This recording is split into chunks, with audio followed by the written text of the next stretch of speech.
본 보시니까 어느 나라에 대한 멸망이 예고가 되어 있습니까? 두로라는 부족국가의 부족국가라기보다도 두로도 역시 제국입니다. 제국. 식민지를 건드린 나라인데요. 이 나라의 멸망을 이사야가 예고하고 있습니다. 지난주에 말씀드린 것처럼 이사야서는 13장부터 23장까지가 이스라엘을 둘러싼 이방 나라들의 멸망을 이사야가 예고하면서 선포한 메시지입니다. 이사야가 이 메시지를 선포한 게 대충 연대로 보면 한 710년 정도, 주전 710년 정도 된다면 두로는 언제 멸망했을까? 여기 나온 대로 이 두로가 이제 완전히 멸망해가지고 그 영화를 다시 누리지 못하게 됩니다. 지금도 뭐 이스라엘, 저는 이 장소를 가보지 못했습니다만은 이 두로, 옛날 고대 두로 도시를 가보면 그냥 바닷속에 잠긴 그 폐허의 도시로만 그냥 남아있는, 그래서 옛날 그 찬란했던 영화들은 찾아볼 수 없는, 지금 복구해가지고 옛날에 가지고 있었던 무슨 이렇게 원형극장 이런 것들이 보수됐다고 하는데요, 완전히 파괴된 상태로 버려진 도시로 놓여 있답니다.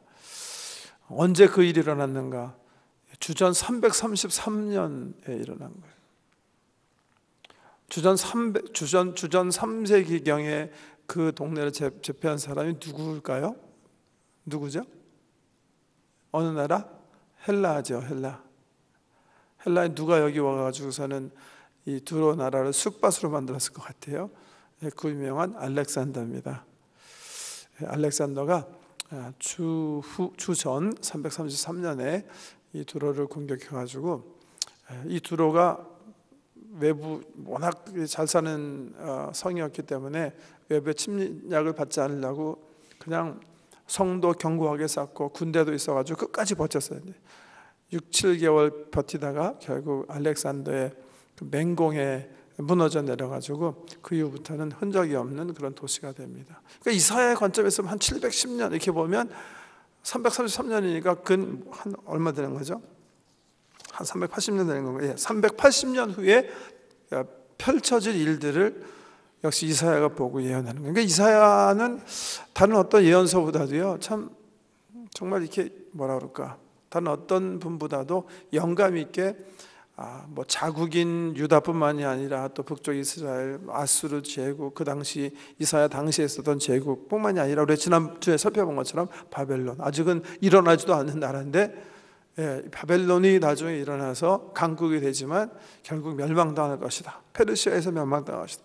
그러니까 거의 뭐 100년에서 300-400년 이렇게 앞을 내다보고 나중에는 예수 그리스도 오심까지 아주 그냥 정말 엄청난 역사를 공부할 수 있는 책이 바로 이사야서입니다. 이사야서. 자, 두로가 어디 붙었나 한번 보십시오. 잘 아실 텐데, 잘 보이시나요? 네, 지중해 보이시죠? 지중해 왼편 중앙에 지중해 있고, 섬 중간에 구브로 있죠. 구브로, 거기 보면 기띔이라고 나오는데 오늘 본 말씀에 나오는 그 지명입니다. 구브로. 어떤 학자들은 기띔이 구브로의 한 항구 이름이다. 그리고 어떤 학자들은 구브로의 옛날 이름이 기띔이다. 이사야에서 나온 기띔은 구브로 성을 얘기하는 것이다. 구브로 그러면 기억나는 신약의 사람이 누구죠? 바울과 여행했던, 선교여행 잘했던 바나바입니다. 바나바 구브로 출신이죠. 구브로 섬에서 앞으로 동쪽으로 가면 보이는 게 시돈, 그 밑이 두로입니다. 거기 잘 보이지가 않는데요. 어떻게 저렇게 칠했을까? 참 제주도 좋으십니다. 그 예루살렘에서 이렇게 쭉 올라가면 거기 잘 작아서 보이지가 않는데 거두 그어 주실래요? 그러면 저 요단강, 사해와 갈릴리와 요단강, 갈릴리 호수에서 서쪽으로 쭉 나가면 있는 게 두로라고 생각하시면 됩니다. 거기 뭐 갈멜산도 있고 성경에 잘 나오는 가이사라 빌립보라는 곳이 그곳에 있는데, 그곳의 북쪽에 두로라는 성이 있었는데, 위치적으로만 보시면 중요한 게 하나 보일 거예요. 남쪽엔 아프리카 대륙 보이죠? 오른쪽으로는 아시아죠. 여기가 소위 그 유명한 지금도 세계 화약고인 이 중동인데요. 이 중동은 어떤 곳입니까? 아시아와 러시아와 아프리카 그리고 유럽 대륙을 연결하는 아주 중앙에 있기 때문에 정말 중요한 위치인데, 이 사람네가 길을 행할 때 어느 길로 갈 수밖에 없었냐면 소위 말하는 해변길을 사용할 수밖에 없었어요. 제일 좋은 길이기 때문에. 그 해변길의 중심에 있는 게 바로 두로입니다. 그런가 하면 두로는 지중해를 향해서 완전히 터 있는 그런 항구 도시예요. 그러니까 지중해 이쪽 이 팔레스타인 지역, 가나안 지역의 가장 우수한 항구가 어떤 항구인가? 두로입니다. 두로.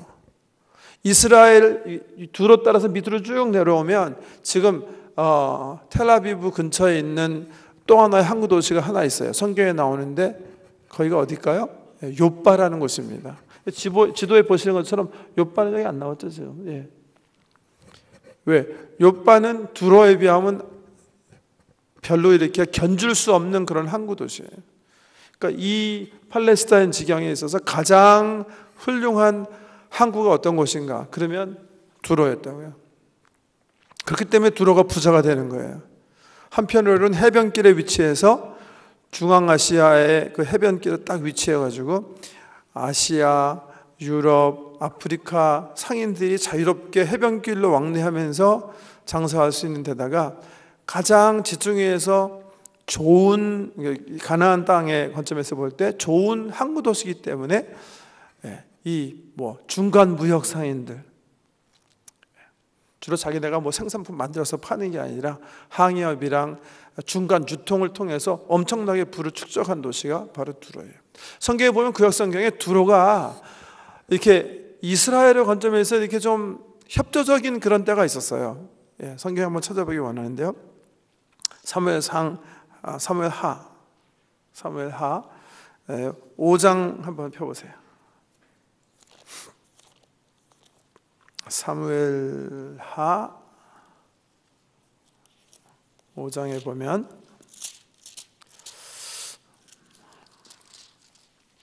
7절 말씀부터 한번 살펴보겠습니다. 사무엘하 5장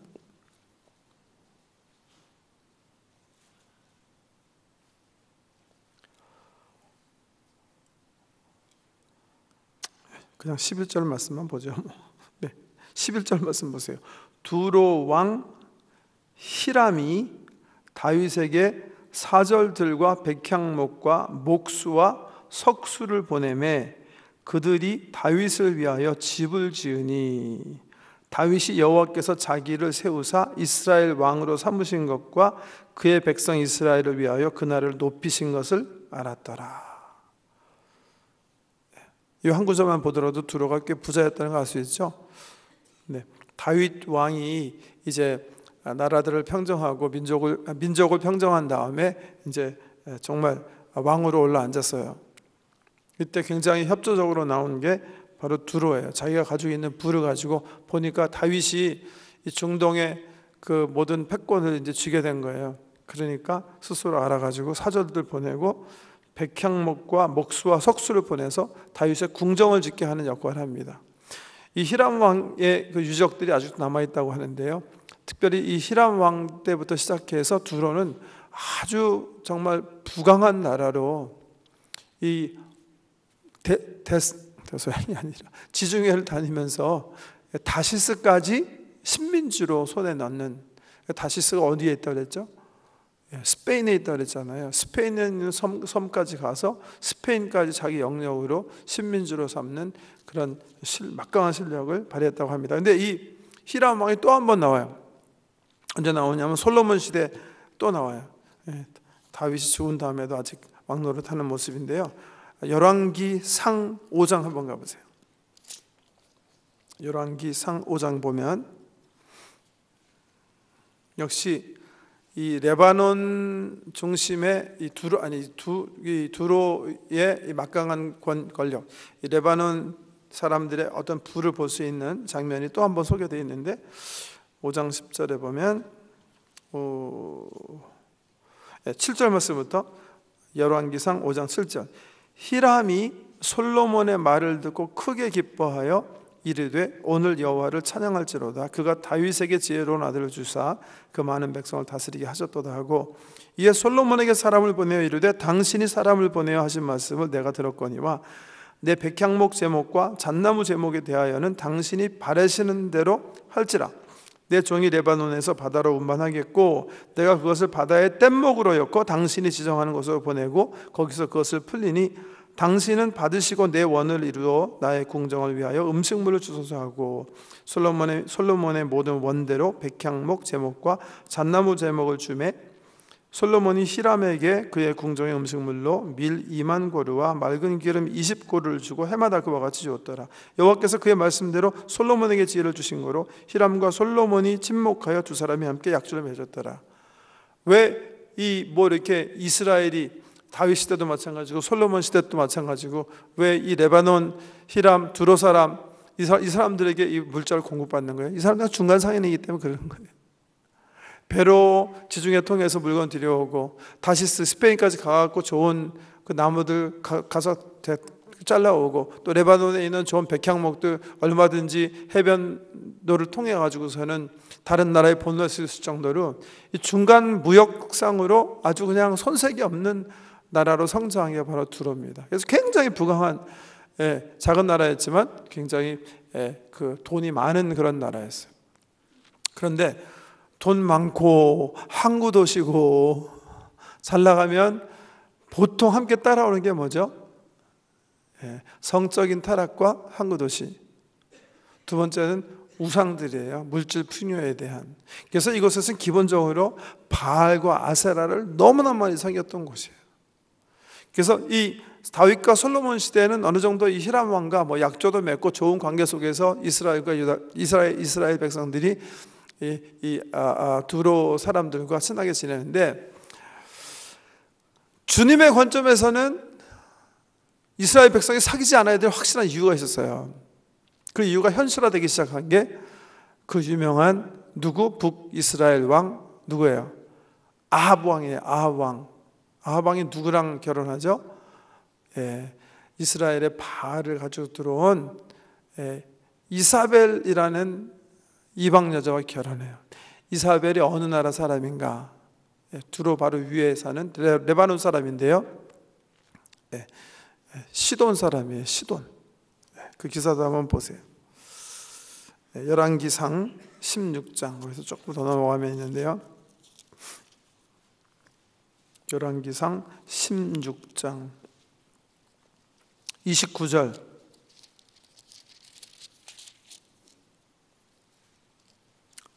열왕기상 16장 29절. 유다의 아사왕 제38년에 오므리의 아들 아합이 이스라엘 왕이 되니라. 오므리의 아들 아합이 사마리아에서 22년 동안 이스라엘을 다스리니라. 오므리의 아들 아합이 그의 이전의 모든 사람보다 여호와 보시기에 악을 더욱 행하여 느밧의 아들 여로보암의 죄를 따라 행하는 것을 오히려 가볍게 여기며 시돈 사람의 왕 엘바알의 딸 이세벨을 아내로 삼고 가서 바알을 섬겨 예배하고 사마리아에 건축한 바알의 신전 안에 바알을 위하여 제단을 쌓으며 또 아세라상을 만들었으니 그는 이전에 이스라엘의 모든 왕보다 심히 이스라엘 하나님 여호와를 노하시게 하였더라. 아합 왕이 누구랑 결혼했다고요? 시돈 사람의 왕 엣바알, 바알을 섬기는 부족장 정도 되겠죠? 그 사람을 아내로 맞아들이는 거예요. 이때부터 이제 엘리야와 이 아합이 거의 원수같이 돼요. 원수같이. 그래서 하나님의 역사를 지금 보세요. 하나님께서 하나님이 하나님께 성민을 세우신 이유는 뭐예요? 구약에 왜 이스라엘 백성을 하나님 특별히 아브라함 통해서 이 선민을 삼으셨어요? 이 선민을 통해 갖고 구원자 예수 그리스도를 보내기 위해서란 말이죠. 이 이스라엘을 통해 가지고 모든 민족이 복을 받게 하기 위해서 하나님께서 여호와를 알게 특별히 계시하시고 율법 주신 민족을 세웠는데 이 민족이 어떻게 돼요? 반대로 가버리는 거예요. 바알을 자기 나라의 신으로 섬기기 시작하는 거예요. 그래서 성경은 구약 성경에 보면 특별히 열왕기상 하에 걸쳐서 이 아합 시대를 그냥 너무나 많은 분량을 통해서 조망하는 거예요. 왜?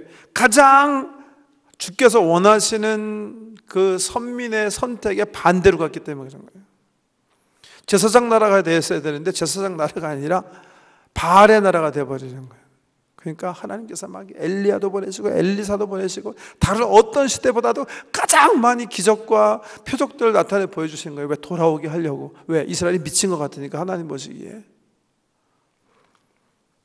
경제적으로는 아합 시대 굉장히 잘 살던 시대예요. 영적으로는 가장 하나님과 멀어진 이스라엘의 여러 왕 중에 가장 악한 왕이 아합입니다. 왜? 제사장 역할을 하지 않고 바알을 끌어들였기 때문에, 우상을 섬겼기 때문에 그런 거예요. 이렇게 이 시돈, 이게 두로와는 그래서 영적으로 굉장히 나쁜 관계 속으로 이제 진행이 되는 거예요. 이것 때문에 선지자서에 보면 예를 들면 예레미야서, 에스겔서, 또 아모스 각각 이런 선지자들이 하나같이 이 이스라엘로 하여금 행음하게 한 이 두로의 죄를 하나님께서 기억하시고 반드시 멸망시키실 것이다 예언하고 있어요. 이 영적인 행음을 하게 한 이 주범이 바로 두로다. 이렇게 해서 이사야뿐만이 아니라 그렇게 여러 선지자가 예레미야 선지자, 아모스 선지자, 에스겔 선지자 등등이 다 외치고 있는 거예요. 두로, 하나님께서 넌 반드시 너를 처벌하실 것이다. 하나님의 백성을 잘못 인도해가지고 하나님을 배반하게 하고 바알과 행음하게 한 영적 그 간녀 너를 반드시 하나님께서 주실 것이다 하는 예언이 끊임없이 나오는, 그 중에 하나가 바로 이사야에서 오늘 공부하려는 내용인데요. 내용 자체는 이미 멸망이 준비된 이 나라에 대한 애가예요. 역시 애가. 이사야에서는 이 재밌는 게요, 이 문장들이 다 예언이지만 완료형으로 돼 있어요.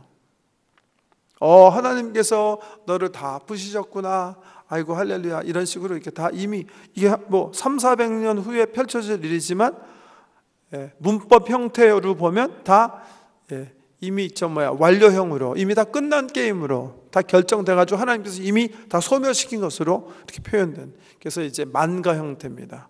패망에 대한 노래 형태로 쓰여진 길이 바로 이사야서입니다. 한번 살펴보겠습니다. 이사야 23장 1절 말씀부터 한번 쭉 읽어보면 되실 거예요. 보십시오. 두로에 관한 경고라. 다시스의 배들아, 너희는 슬피 부르짖을지어다. 말씀드린 것처럼 두로는 다시스, 이 스페인을 식민지화하고 있었어요. 에스겔서 27장 보시면 그 사실이 좀 이렇게 더 기록이 되어 있는데요. 시간 없으니까 넘어가고요. 다시스의 배들아, 너희는 슬피 부르짖을지어다. 두로가 황무하여 집이 없고 들어갈 곳도 없으며 이 소식이 기띔 땅에서부터 그들에게 전파되었습니다. 기띔이 어디라고 그랬죠? 구브로. 좀 아까 우리 지도에서 본 구브로, 바나바 고향. 바다에 왕래하는 시돈 상인들로 말미암아 부유하게 된 너희 해변 주민들아, 잠잠하라. 시올의 곡식 곧 나일의 추수를 큰 물로 수송하여 드렸으니 열국의 시장이 되었도다. 이 두로 때문에 두로 북쪽에 있는 시돈이라는 성도, 그 성읍에 사는 사람도 많이 유익을 얻었겠죠. 주로 배를 많이 띄우는, 두로는 이제 항해술이 뛰어나서 배를 통해서 무역을 많이 하는 나라였기 때문에 많은 그 배에서 일하는 사람들이 필요했기 때문에 시돈 사람도 와가지고서는 거기서 돈을 많이 벌었다는 얘기죠. 그런데 더 이상 기대할 거 하나도 없다, 그렇게 얘기하시는 거고요.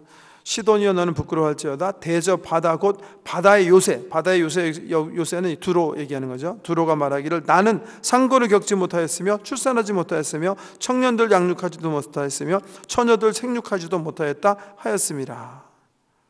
마치 어떤 여자가 애를 못 낳는 것처럼 두로가 스스로 나는 이제 끝이 났습니다. 나에게는 소망이 없습니다. 나는 더 이상 생산할 아무 능력이 없게 됐습니다. 나는 아무 경제적인 이익도 이제는 배출하지 못할 것입니다. 이렇게 스스로 얘기할 거를 너는 들어라. 시도나 너는 이제 알게 될 것이다. 그런 예언이에요. 5절에 보면 그 소식이 애굽에 이르면 그들이 두로의 소식으로 말미암아 고통받으리로다.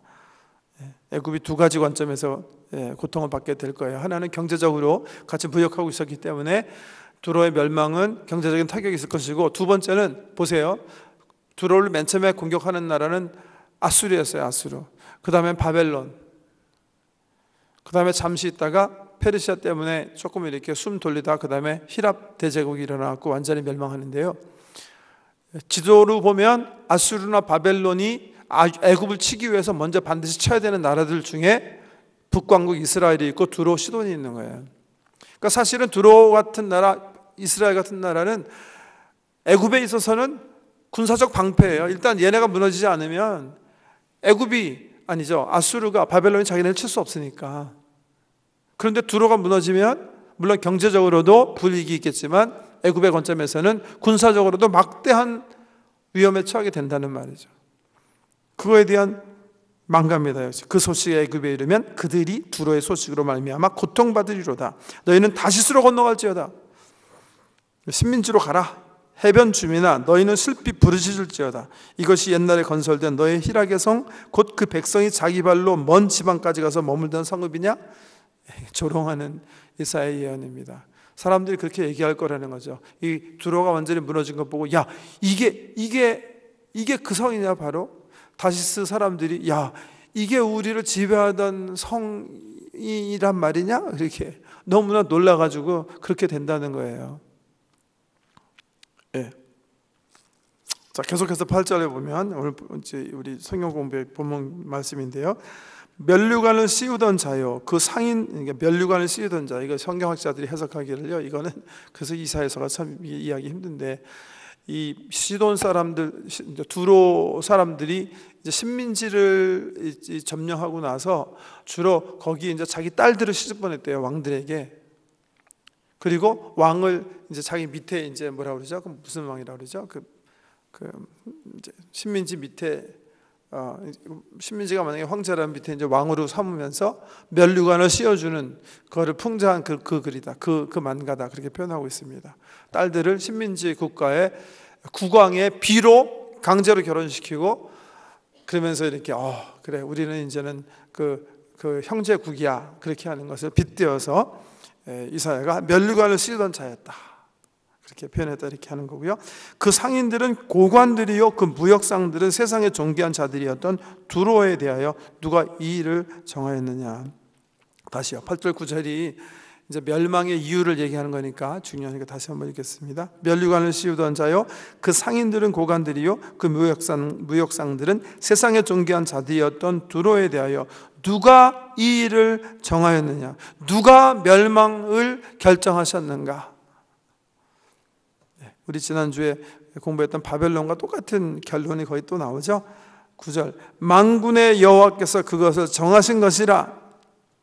모든 누리던 영화를 욕되게 하시며 세상의 모든 교만하던 자가 멸시를 받게 하려 하심이라. 자, 한번 여기 생각해 보셔야 돼요. 두로는 왜 멸망당했을까? 왜 멸망당했어요? 이 이사야의 예언에 보면 멸망당한 아주 결정적인 이유가 거기 나와요. 왜 멸망당했죠? 부자기 때문에 멸망당했나요? 너무나 잘 살았기 때문에 멸망당한 건가요? 그건 아닌 것 같아요. 그 영화는 사실 하나님께서 주셨다고 할 수 있어요. 근데 왜 공의의 심판으로 이 나라가 멸망을 당합니까? 그 부로 인해서 무슨 죄를 범한 거예요? 역시 교만죄를 범한 거예요. 교만죄. 참 이 하나님 앞에서 교만죄라는 건 참 무서운 것 같아요. 성경의 관점에서 보면 두로가 열심히 장사해가지고 잘 산 거 그 하나님께서 주신 복이라고 할 수 있어요. 그 복 때문에 망한 거 아니에요. 그 은혜를 만끽하고 있을 때 그 영혼 속에서 자라나는 그 죄가 있었어요. 그 죄를 다스리지 못한 거예요. 그 죄를 이 성경에서는 교만이라고 얘기해요.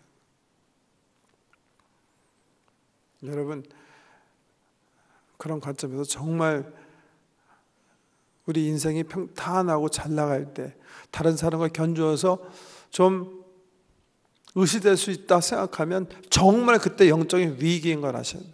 정말 조심하셔야 돼요.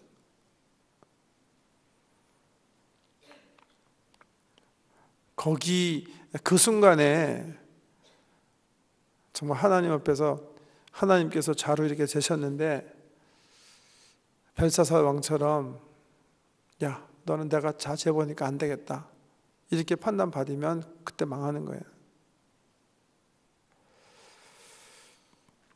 여러분 교만이 뭘까요? 교만. 오늘 결국 뭐 이게 제일 중요한 메시지가 되겠는데요. 교만은 뭐예요? 하나님 앞에서 교만. 내가 나 된 것이 하나님의 은혜인 줄 모르고 까부는 게 교만이에요. 하나님 앞에서는. 여러분 그 고백을 결코 잊어버리시면 안 돼요. 지금 우리 수요 집회 지금 여기 한 100여 명 우리 성도님도 앉아 계시는데 지금 여기서 일단 우리가 하나님 섬길 수 있게 된 게 정말 하나님 은혜예요. 이게 다른 세상 사람들이 누리지 못하는 크고 큰 은혜예요. 오늘 신문 봤더니 우리 캐나다 토론토가 올해도 역시 세상에서 가장 살기 좋은 10대 도시 안에 또 들어갔더라고요. 그것도 은혜예요. 그러니까 정말 만족이 아니라 자족하실 수 있어요. 참 나에게 향하신 하나님의 은혜가 크구나. 모르겠어요. 이제 한국에서 워낙 그냥 막 왕창 잘 사셔가지고 여기서 못 살아가지고서 이렇게 고생하시는 분들도 계신 것 같은데, 그런 분들일지라도 저는 한국에서 잘 살아보질 못해가지고요. 정말 여기 온 것만 생각하면 정말 성은이 만극하여이다. 정말 저희 아버님, 어머님이 1946년에 북한에 맏딸이신데 시세가 수상해서 아무래도 자유주의로 가야 되겠다. 맨주먹으로 정말 아무것도 가지 않고 맨주먹으로 남아하셨어요. 그래서 부산에서 피난민 생활하시다가 서울에 올라와서 맨주먹으로 일하셨는데 그나마 몇 년 동안 고생하셔갖고 세운 거 아버님 사업하시다가 깡그리 날리고 여기 이민 올 때는 우리가 5 식구가 200불 가지고 내렸어요. 여기에 200불. 저는 한국에서 제가 살던 가장 그 부유한 기억은 조그만 그 3베드룸 하우스예요. 제가 어렸을 때 시작한 집은 사골세인지 전세인지 모르는 단칸방에서 우리 6 식구가 같이 살던 기억이고요. 지금 저는 캐나다에 산다. 그러니까 이를테면 제가 어렸을 때 막 박정희 대통령이 새 나라 새 되면 우리는 자가용을 한 대씩 가질 것입니다. 막 그 말 막 가슴이 툭툭툭 뛰더라고요. 내가 차를 탈 수 있을까? 그때 차라고는 창경원에 가면 그냥 소풍 가서 한번 그 이런 내면 그 타는 것밖에 타본 적이 없는데 내가 핸들을 굴릴 수가 있을 것인가? 저희 집에 지금 차가 3대거든요. 우리 아들고까지. 정말 생각만 하면 정말 이 저를 향하신 하나님의 내가 너무너무 큰 것 같아요. 이 땅에 살게 하신 것 자체가 정말 큰 축복이에요. 왜 70억 인구 가운데 왜 우리는 세상에서 가장 살기 좋은 데 살아야 돼요? 우리가 이렇게 살게 된 것도 하나님의 은혜인 줄 믿으시기 바랍니다. 자족하면서 때로는 어려운 거 있고 때로는 옆에 사람보다 내가 좀 더 고생하는 것 같고 들가진 것 같지만 참 나를 향하신 하나님의 사랑이 크고 크시도다. 감사하며 살아야 되는 게 중요하고요. 두 번째는 성경에서 얘기하는 겸손은 이 기본적인 감사의 태도가 형제들에 대한 태도로 나타나야 돼요. 그 말씀이 제가 볼 때는 빌립보서 2장에 있으니까 그것도 한번 보세요. 나머지 두로 이야기는 다 얘기해도 다 잊어버릴 거니까 그만하고요. 빌립보서 2장 한번 보세요. 성경에 나오는 겸손의 정의예요.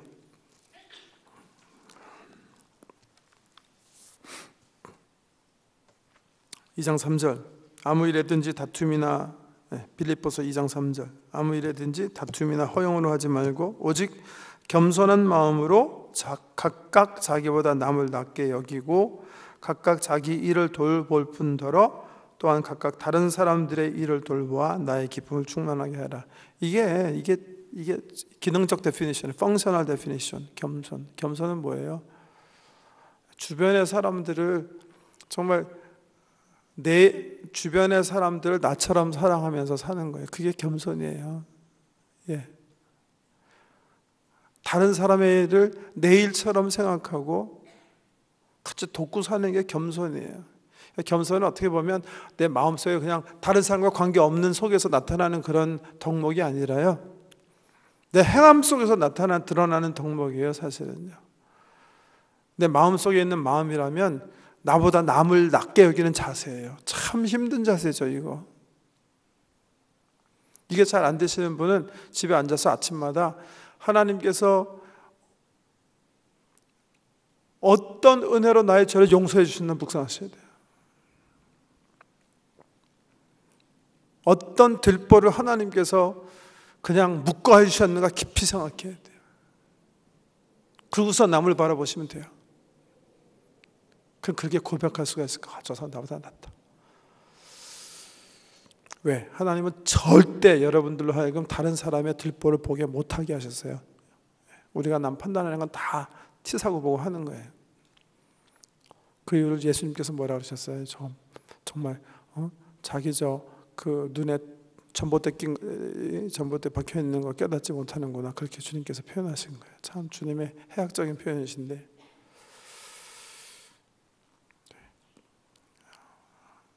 마음의 자세 관점에서 볼 때는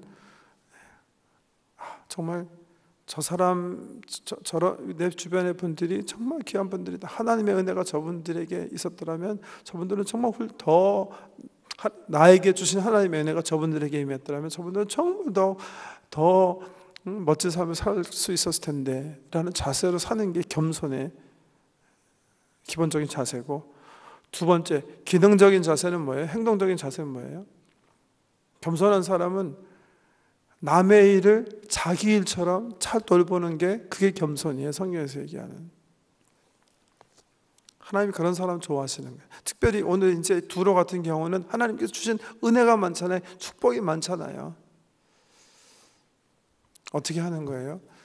주변에 나눠야 될 사람들을 잘 살피면서 벌린 손으로 함께 나누면서 그렇게 사는 삶을 얘기하는 게, 그런 삶을 성경에서는 겸손이라고 하는 거예요. 겸손. 오케이. 다시 이제 이사야서 23장 와보세요. 10절 말씀부터 이제 딸 다시스여 나일같이 너희 땅에 넘칠지어다 너를 속박함이 다시는 없으리라. 이제 다시스는 아까 말씀드린 것처럼 스페인인데, 스페인이 식민지였기 때문에 얘기하시는 거고요. 너가 이제 더 이상 속박받지 않을 것이다. 11절 여호와께서 바다 위에 그의 손을 펴사 열방을 흔드시며 여호와께서 가나안에 대하여 명령을 내려 그 견고한 성들을 무너뜨리게 하시고 이르시되 너 학대받은 처녀 딸 시도나 네게 다시는 희락이 없으리니 일어나 기띔으로 건너가라. 거기에서도 내가 평안을 얻지 못하려 하셨느니라. 시도는 말씀드린 것처럼 두로에 빌붙어서 사는 나라예요.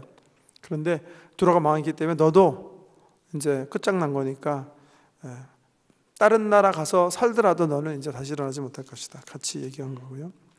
13절 이하에 보면 이것도 이제 예언의 묘미입니다. 그래서 한 번 더 읽어드리고 마치겠는데, 갈대아 사람의 땅을 보라. 그 백성이 없어졌으니 곧 아수르 사람이 그곳을 들짐승이 사는 곳이 되게 하였으되 그들이 망대를 세우고 궁정을 헐어 황무하게 하였느니라. 다시스의 배들아 너희는 슬피 부르짖으라. 너희의 견고한 성이 파괴되었느니라.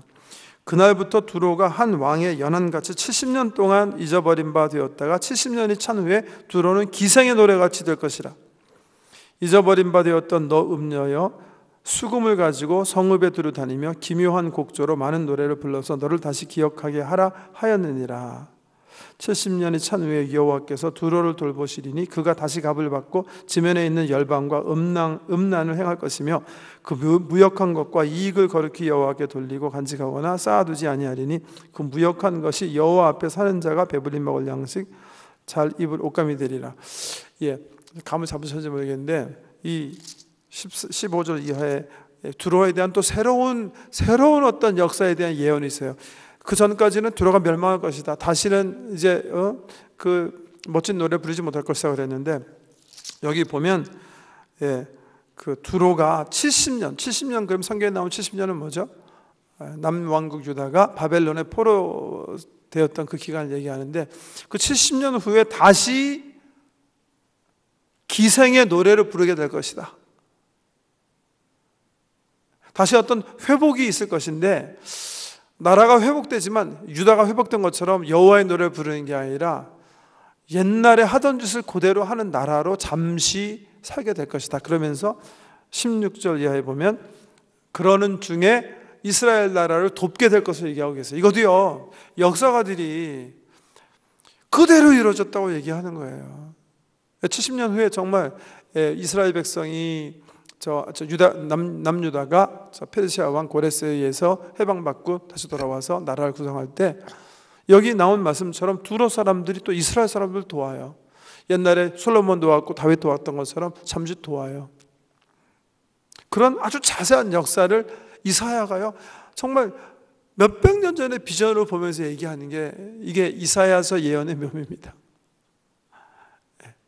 역사를 자세하게 이해하면 이사야서 그래서 재밌어요. 말씀을 이제 맺겠는데 참 재밌는 거는 저는 뭐 그대로 믿지는 않아요. 어떤 사람이 이사야 23장을 보면서 이거는 실질적인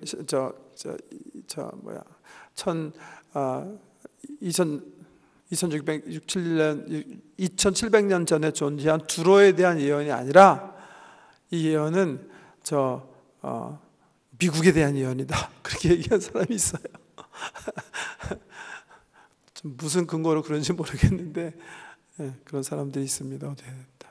여기에 있는 두로는 막 배를 몰고 막 온 세계를 다니면서 그 무역을 하는 두로다. 그래서 제가 그걸 어떤 사람이 그걸 얘기하는 걸 들으면서 그러면 그 시도는 캐나다냐? 그러죠. 그 사람 말은 또 그건 캐나다 아니고 일본이랍니다. 일본. 저는 뭐 그런 좀 엉터리스러운 예언은 믿지 않는데요. 그렇지만 이 두로와 시돈의 멸망은 정말 부유한 나라에 사는 20세기, 21세기 가장 부유한 나라라고 할 수 있는 미국과 캐나다, 뭐 일본, 우리 한국 등등 이런 잘 사는 나라 사람들에게 정말 깊이 있는 경종이 돼야 돼요. 절대 교만하지 말아야 돼요. 우리가 이렇게 된 것이 하나님의 은혜는 주게 됐고 하나님께서 내려주신 귀한 축복들을 제사장처럼 주변에 그 복이 필요한 사람에게 나누는 나라, 나누는 민족, 나누는 사람. 진정한 의미에서 하나님께서 보실 때 이 사람은 정말 가지고 있는 모든 것들 내가 준 것으로 인정하는구나. 그렇게 우리 주님께서 측량하실 수 있도록 그런 나라가 되어야 돼요. 주신 은혜를 내가 잘나서 그랬구나. 내가 똑똑해서 그때 이렇게 해서 이렇게 됐구나 하면서 움켜쥐고 살면 두로와 시돈이 경험한 엄청난 패망을 경험하게 된다는 것이 오늘 본문에 주시는 경고의 메시지입니다. 기도하십시다. 하나님, 지난주에는 벨사살 왕의 교만에 대해서 말씀하셨고 오늘은 시돈과 두로의 교만에 대해서 말씀하셨는데 하나님, 주님께서 우리 내려다보실 때 너는 괜찮아, 내가 측량해 보니까 넌 교만하지 않아, 그렇게 우리가 판단받을 수 있도록 주님 저희를 도와주시고 우리를 향하신 그 주의 마음을 알게 하시고 진정한 의미의 그 겸손이 무엇인지 깨달음을 주시고 예수 그리스도 바라보게 하시고 정말 모든 것을 다 이렇게 버리시고 이 땅에 임하신 그 주님을 닮는 거룩한 삶을 지향할 수 있도록 도와주시옵소서. 우리 새롭게 해주시옵소서. 늘 감사하며 자족하는 삶을 살게 하시고 손 벌려 주신 귀한 복들을 나누는 진정한 의미의 겸손의 삶을 붙잡게 해 주시옵소서. 예수님 이름으로 기도드립니다.